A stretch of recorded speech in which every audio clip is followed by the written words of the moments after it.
మనం గమనిస్తే ఆదికాండం 2వ అధ్యాయం 17వ వచనం మనం చూసినప్పుడు, ఎప్పుడైతే దేవుని మాటను మీరారో, దేవుని మాట లెక్క చేయలేదో, ఆజ్ఞను అతిక్రమించారో, సహజ మరణం వచ్చింది, ఆత్మ సంబంధంలో మరణం వచ్చేసింది.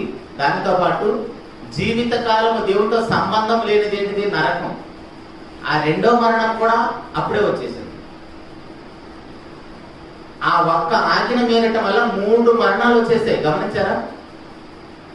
ఎఫెసీయులకు రాసిన పత్రిక 2వ అధ్యాయం 1వ వచనంలో కూడా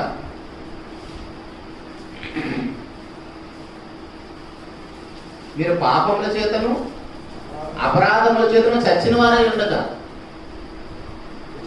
ప్రకటన గ్రంథం 3వ అధ్యాయంలో కూడా మీరు జీవించుతున్న పేరు మాత్రం ఉంది కానీ మృతుడివే. సో ఇప్పుడు అక్కడ మనకి ఎన్ని మరణాలు వచ్చాయి? 3 మరణాలు వచ్చేసాయి. మనం ఏమనుకున్నామంటే ఆజ్ఞ అతిక్రమించాము. ఏంటి ఆజ్ఞ అతిక్రమిస్తే? అది చాలా సింపుల్ గా చూసాం.